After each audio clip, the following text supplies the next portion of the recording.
अरे लई तरवारिया तब करीना के गले पकैला सवारवा, गले पकैला सवारवा।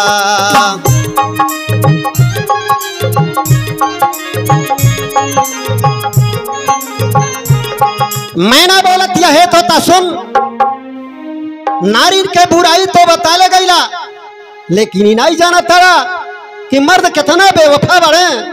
तो आज एगो कहानी हम सुनावा तानी, ओके ध्यान लगा के सुना।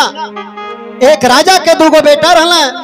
एक दिन ऐसा संजोग बनल कि राजा के दूरो लइके शिकार खेले गईल बनत भइल का महाराज। अरे दोनों भाई खेले गईले बान में शिकारावा।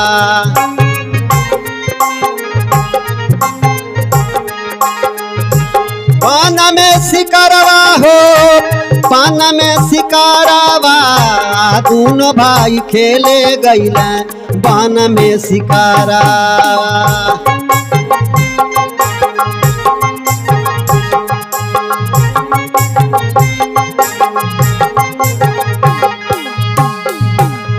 दिशा भरम भैला जंगल में गईले भूली डहरवा, गईले भूली डहरवा।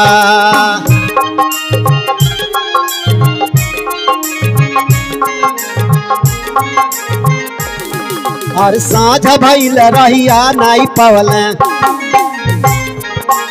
ओ साँझ भइल रहिया नहीं पवले।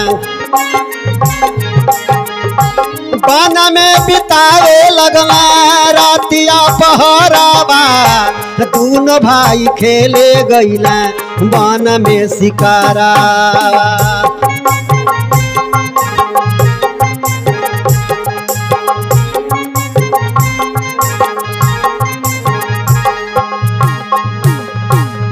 दोनों भाई जंगल के अंदर जब शिकार खेले गई बने, आ वही जंगल में दिशा भरम हो गई।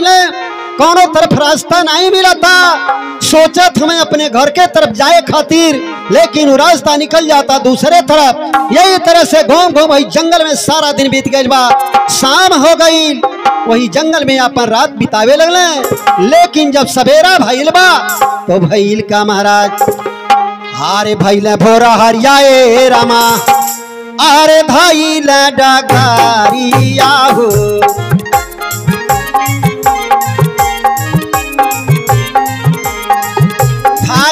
डगरिया ए रामा, धाइल डगरिया हो।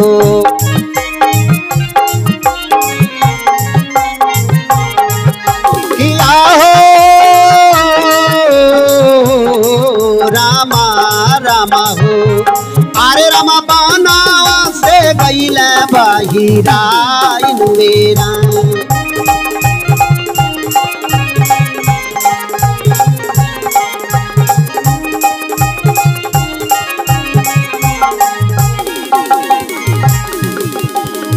चलता चलता रामा भइले दोपहरिया ए रामा भइले दोपहरिया हो।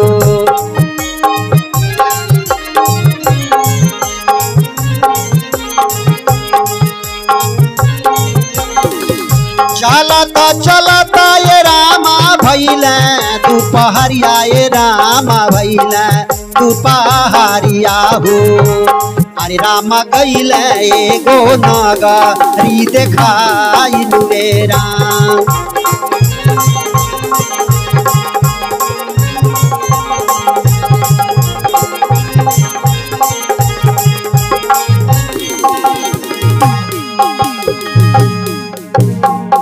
मैना कहतिया है तो ता सुन। रास्ते में चलते चलते भूख प्यास से एकदम बेदम हो गई बाड़े। अरे चलता चलता ए रामा, अरे भैला तू पहाड़िया।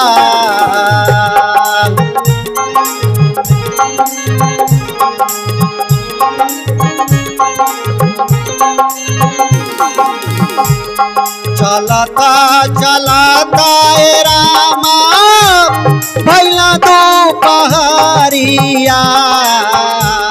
लगली पियसियाए रामा लगली पियसिया बेकल भइला शरीरिया।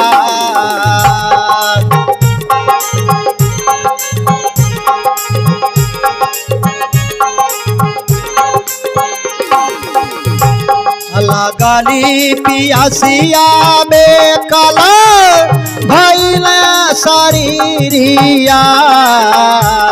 मनोहर साइल जाबा मनोहर साइल जाबा देखल नगारिया।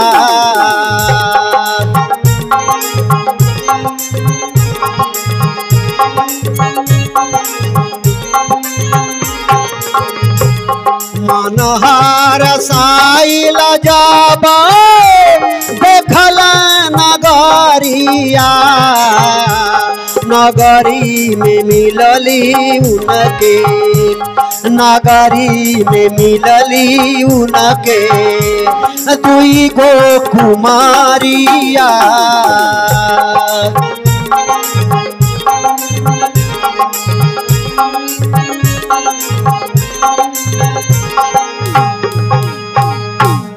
प्यास से व्याकुल होके वो दोनों राजकुमार वह नगर में जो ही जाके पहुंचा तड़े त्यों ही इनके दुई गो लड़की मिल जाता रही और दोनों लड़की सगी बहन रहली।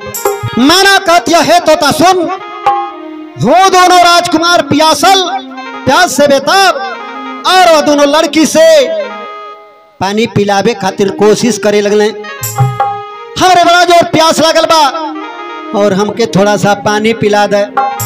लेकिन वो लड़की जवाब का दे तारी महाराज अम्मा नामा में धीरा धारा पानी पियई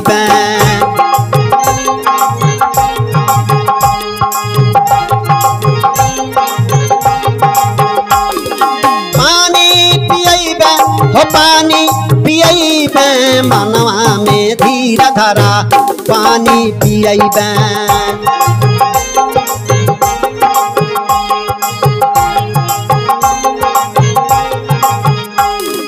मनवा में सोचले बाबर की बहनिया बड़की बहनिया हो बड़की बहनिया। प्यारा के जलवा में अपने फसैबे मनवा में धीरा धारा पानी पियैबे।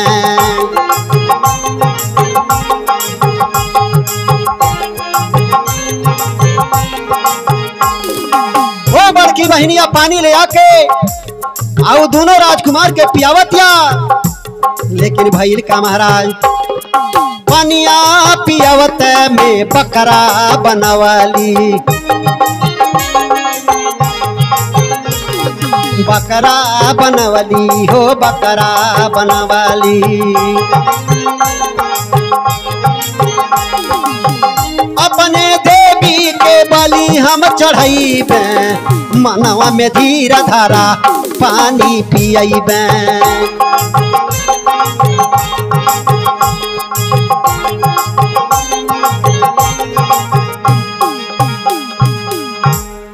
ये दोनों राजकुमार जब पानी पिए के प्रयास कैले बने बड़की बहनिया कहती है घबरान हम पानी पियावा तड़ी। मनवा में लागल सोचे ये दोनों राजकुमार बड़ा हट्ठा कट्ठा बड़ा तंदुरुस्त बने और इन्हें अपने प्यार के जाल में फंसा के ही रखा और समय अइले पर अपने देवी माँ के हम बलि चढ़ा दे चौने से हम बढ़िया जादूगरनी तैयार हो जा। यह मनवा में सोच के अब दोनों राजकुमार के ऊपर की बहनियां जब पानी पियावतिया अपने जादू के बल से तुरंत ही बकरा बना देतिया और एक एक बकरा दोनों बहनी अपने में बांट रहले बाड़ी। छोटका राजकुमार जाऊं रहल वो छोटकी बहन के बखरा में गईल और बड़का राजकुमार बड़की बहन के बखरा में गईल। मैं ना कहतिया है तोता सुन वो दोनों राजकुमार के रात में वो दोनों जादूगरनी इंसान बना लें और दिन में बकरा बना के रखें। धीरे धीरे समय बीते लगल लेकिन भइल का महाराज, छोटकी के प्यारा भइल छोटके सुगनावा से।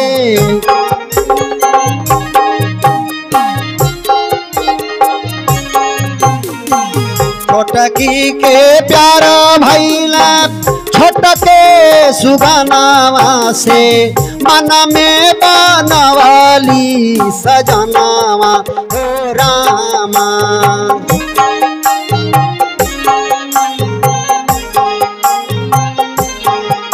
अरे मन में बनवाली सजनावा हो रामा।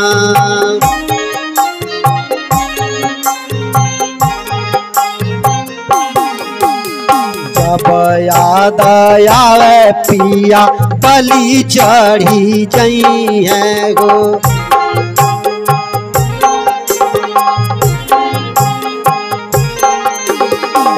जब याद आवे पिया बलि चढ़ी जई है, परसन लागेला नयनावा हो रामा।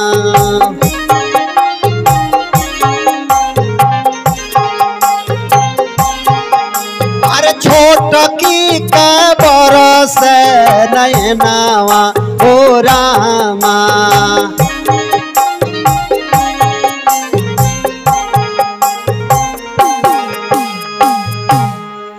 धीरे धीरे वो छोटके राजकुमार से और छोटकी वो जादूगरनी से प्यार हो गई बा।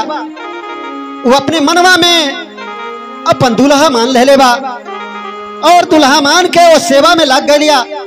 लेकिन जब याद पड़ता, आखिर एक ना एक दिन दीदी हमारे दुल्हा के देवी के बलि चढ़ा दे। ये बतिया जब सोचे तो करे अखिया से आंसू गिरे लागे। मैंने कहतिया है तो सुन। एक दिन वो छोटके राजकुमार के जब छोटकी जादूगरनी भोजन दहले बा, आई राजकुमार जब भोजन करे लागल, आ वही समय में वो जादूगरनी के बलि के याद आइल बा। अब मुँह पीछे घुमा के लागल रोवे, मनवा में बतिया सोची सोची। अरे जौने महतरिया के विधना दिहल दुई गोला लाना।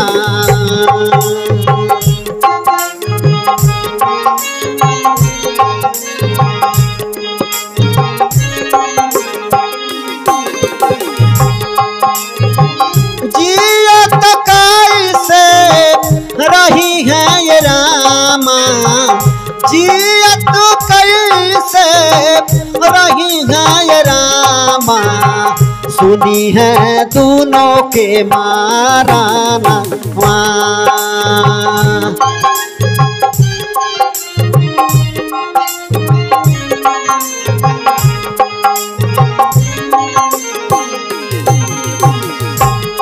यह बतिया सोच के अलग या हबस के रोवे। लेकिन छोटके राजकुमार के जानकारी हो गई बा और तुरंत राजकुमार पूछ पड़ल बा, महाराज देखल सुगनवाए रामा, देखल सुगनवाए रामा। पूछल हो कारनावा,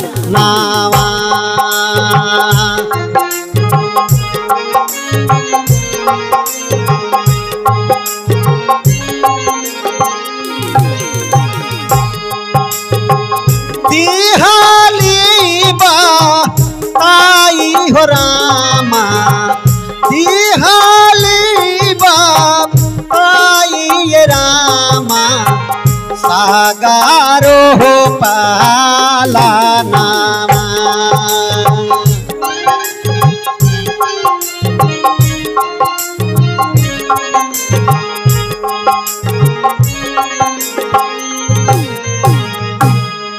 राजकुमार जब भोजन करे लागल बा, अब मुँह पीछे घुमा के आओ जादूगरनी हबस हबस के रोवे लागल। राजकुमार के मालूम हो गई, तुरंत भोजन छोड़ के घर लगना पूछे काहे रोवताड़ू। पहले तो जादूगरनी बहाना कैलस, कुछ नहीं कौन बात नहीं बा। लेकिन राजकुमार जिद में आ गई, कहना नहीं तो कर भेद बतावा काहे रोवताड़ू। वो जादूगरनी अपन सारा हाल बता दे ले बा।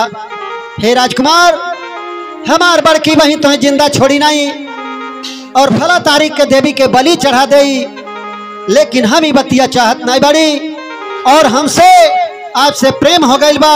हम आपके अपन दुल्हा मान ले बड़ी, बिना आपका हम जिंदा नहीं रह पाई। यह बतिया सोच सोच हमरे रोवाई आवता। मैं ना कहती है तोता सुन, इतना बात जब राजकुमार सुन लेवा तो जादूगरनी से कहलस का महाराज, अरे जैसे भेद बतवलू हमके वैसे करा सहरवा, वैसे करा सहरवा।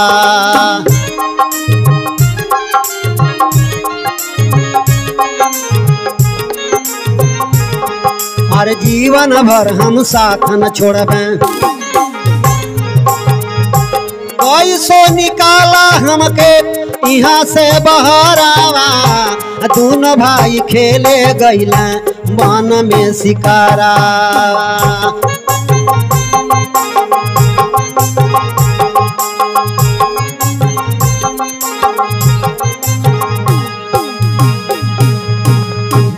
राजकुमार वो जादूगरनी से बोला था ना, हे प्राण पिए, अरे जैसे हम कहीं भेद बता दलू वैसे कोनो तरह से हमन पचन का दोनों भाई के जान यहाँ से बचा ले चला और जीवन भर यह शांत तुहार हम भुलाई नहीं। हमेशा तो के आपके पलक के सामने रखा, हमेशा जीवन भर तुहार साथ निभाई। मैं ना कहत्या है तोता सुन, इतना बात जब जादूगरनी सुन लेवा, एगो गुटका दहलेवा, ये गुटका के मुंह में दबा लेवा तो लोगन के केहू देख नहीं पाई। जब ये राजकुमार गुटका पागल बा तो अपने भाई से भेद बता के और गुटका दे के और दोनों भाई मुंह में गुटका दबौले बने तो भइल का महाराज, अरे गुटका दबौले हो मुंह में, अरे दोनों हो सुगाना बाबू।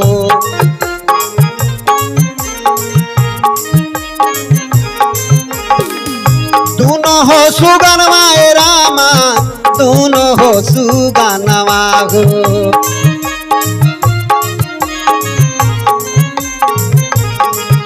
किया हो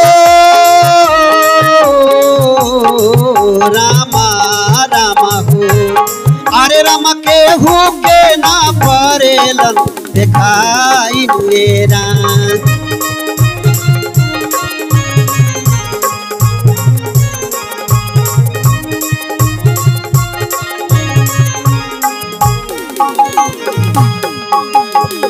सांगा में लगौला ये रामा छोटा की बहिनिया, बहिनिया छोटा की बहिनिया हो।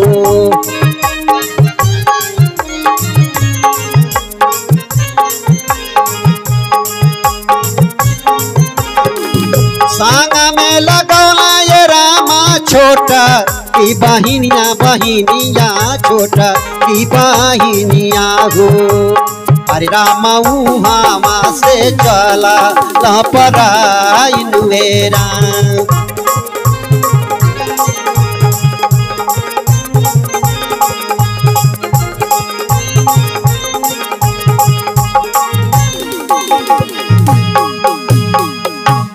वो दोनों राजकुमार जब मुंह में गुटका दबा ले बने, अपने के अधीर हो गए बने और साथ में छोटकी जादूगरनी के लेके और वहां से चल दे बने। चलते चलाते जब कुछ दूर गए बने तो भइल का महाराज, आरे जाई के पहुँचल जब, आरे बिया बाना बानावा।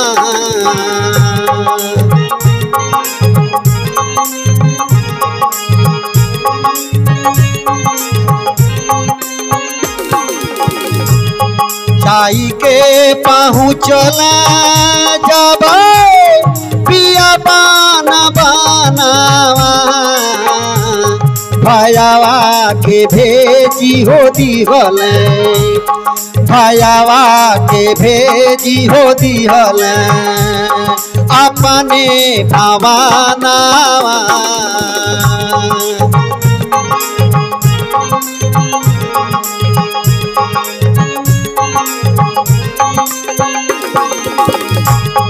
भायावा के भेजी हो दिहल अपने भवानावा बन में बनाई होली हल बन में बनाई होली हल अपना ठिकानावा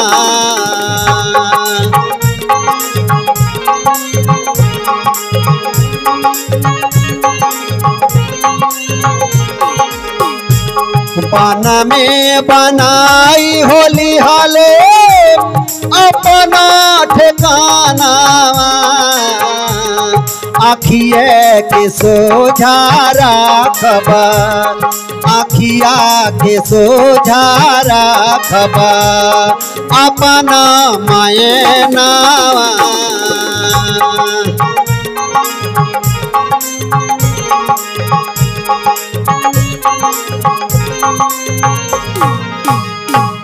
और दोनों राजकुमार चलते चलाते बियाबान जंगल में जब पहुंचल बाड़े आ वहीं जौन छोटका भाईवा रहल अपने बड़का भाई के भेज देत बा कि तू चल जा घरे और हम घरे नहीं जा काहे से घरे गईले परे हमरे मेहरारू के बड़ा तकलीफ हुई और यही हमें अपन ठिकाना बनाई के रहब सारा प्यार और सारा सम्मान अपने मेहरारू के दे भाई के भेज के ये छोटका राजकुमार वो छोटकी जादूगरनी के साथ वही जंगल में रहे लागल बा धीरे धीरे 2-4 दिन बीतल बा एक दिन रात के समय बा वो छोटकी जादूगरनी गहरी नींद में सूत गईलिया आई राजकुमारी अपने मनवा में सोचत का बा महाराज अरे गहरी नींदिया में गईलिया हाई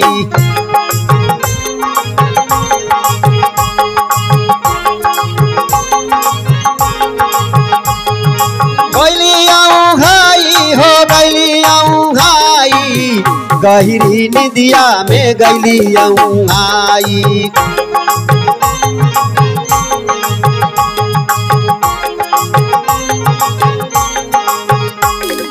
मनवा में सोचत बा निठुर बेई मनवा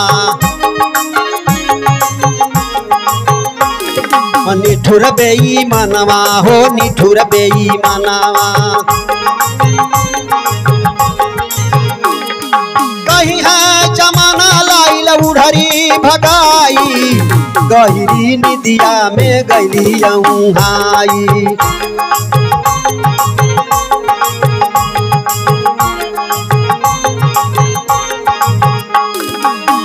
सोतल तिरिया के छोड़े बनावा में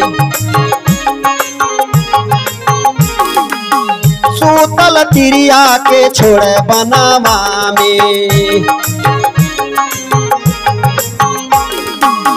घरवा करहिया तबली हमें सिधाई गहरी निदिया में गईली आई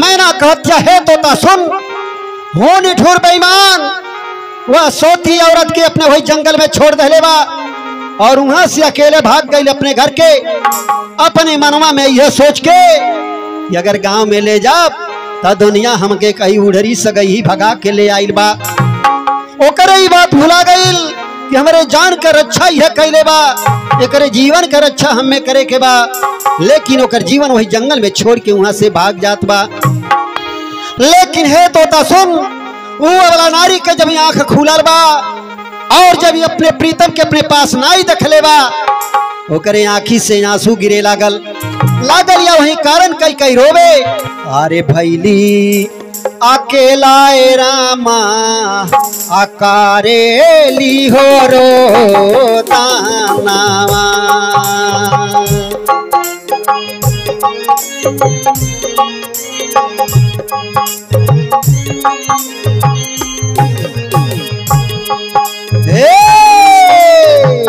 भैली अकेला रामा कारेली हो रो दानवा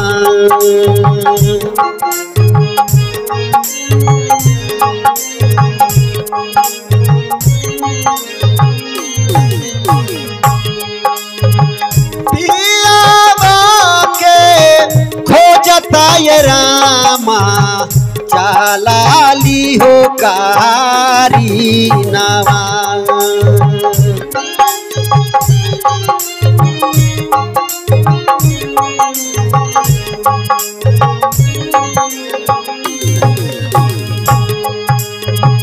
गैली भेटाई हो मालिन गैली भेटाई हो मालिन पार भैली जबा बनावा।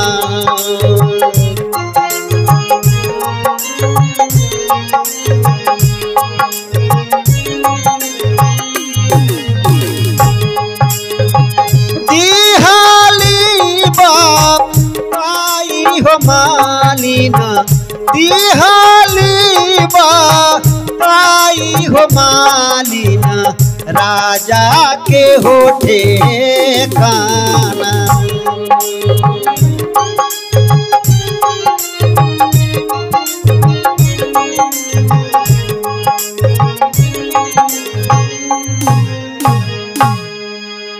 वाला नारी जब यहाँ खुलल बा रोवत कलपत वहां से चल दहले बा अपने दुल्हा के खोजत। सोचतिया अपने मनवा में यहाँ से हम वापिस नैहरे जाए लायक नाई बाटी, काहे से हमार बहन तुरंत हमके जान से मार देई। या नाते से वो खोजती अपने दुल्हा के वहां से चल दहले बा। धीरे धीरे कैसो जंगल के जब पार भइल बा, संजोग विधना का मर्जी ऐसन कि वह राजकुमार का जौन मालिन रहल वो मालिन भेटाई जातिया है अबला से। वो मालिन तिरिया से बता दहले बा कि तू यहीं रहबू और कोनो समय आई और राजकुमार ही फुलवारी में अपन सैर करे खतरी आई। मैना कहतिया है तोता सुन। जब अबला के मालूम हो गई कि राजकुमार का फुलवारी है और यह फुलवारी में राजकुमार सैर करे आवाला, तो अबला नारी कोइलिस का महाराज अरे जानी गईली पियावा के हवा फूलावरिया हो।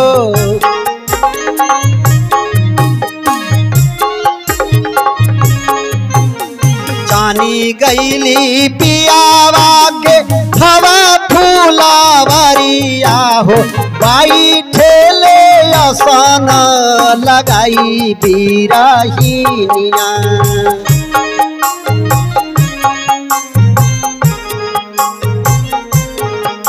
अरे बैठी गईली आसन लगाई बिरहिनिया।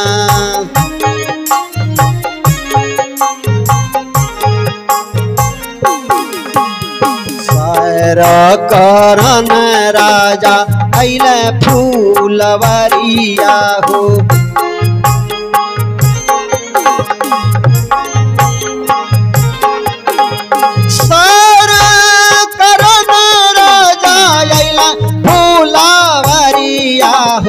कैली तब चरण भराई बिरहिनिया।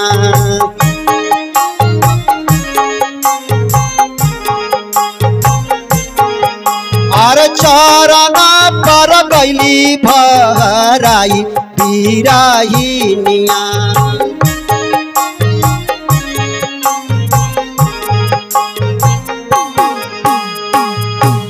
मैना कहतिया है तोता सुन। जब राजकुमार अपने फुलवारी में आइल बा, वो अबला नारी देखते भर में पहचान गईल और तुरंत घोड़े पर भरा गईलिया और गोड़वा छान के कोहलिस का महाराज अरे कौने करन माए सैया अरे हम के बिसारा लाहो।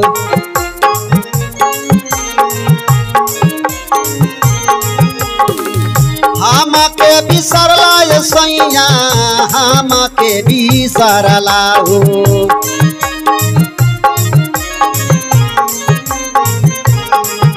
किया हो रामा रामा हो।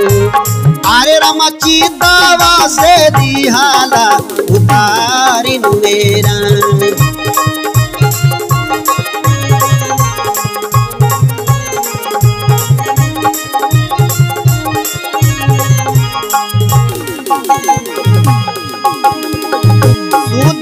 में छोड़ी के भगला हामा के सजनमा सजनमा हम के सजनमा हो।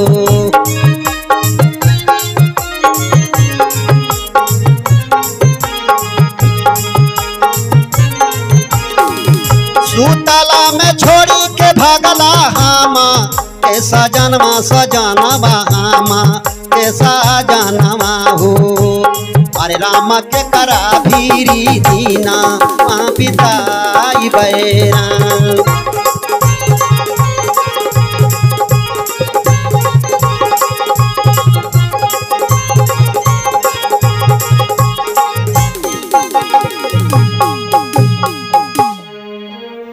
वाला नारी गोड़े परे भरा के लागल कारण कई कह रहे है सैया हमके आखिर के करे सहारे छोड़ी गईला। अरे अपने बहन से कपट कई के तोहर जान बचा के वहां से हम ले गईली और हमें छोड़ के वहां काहे भाग गईला।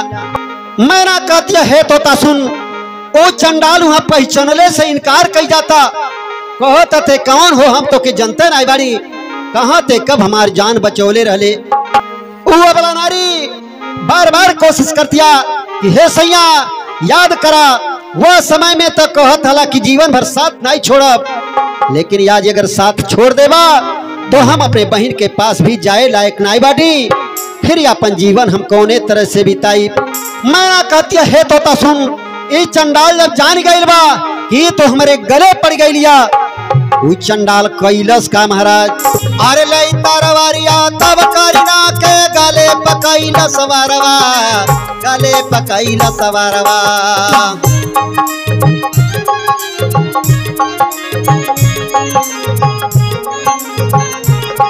अरे सिपन दास शांत भाई करीना अरे सिपन दास शांत भैया बला मारदन के देखले तब से चढ़ेला बुखारावा। दोनों भाई खेले गईले वन में शिकारावा।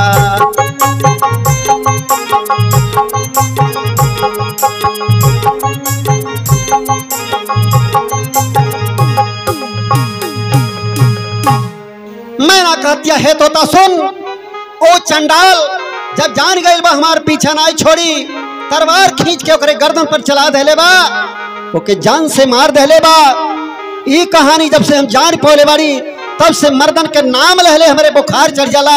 मर्दन के नाम से हमके सख्त नफरत हो गई बा। नाते जल्दी से हमार खोता छोड़ा और हम ही आराम करी। तोता कहता है मैना अरे तू तो मर्द के बेवफा जान गईलू ओकर तो गलती लौकता लेकिन सारा मर्द एक समान नहीं होले। अरे नारी भी संसार में ऐसा ऐसा कर्म कई दहले बाड़ी कि ओके जब सुनबो तो दांते अंगुरी दबा दहले बाड़ी। तुहां के हमें कहानी सुनावा तारी देखा उ नारी कौने तरह से गद्दारी कैले बा, लेकिन एक आगे के कथा अगले भाग में मिली।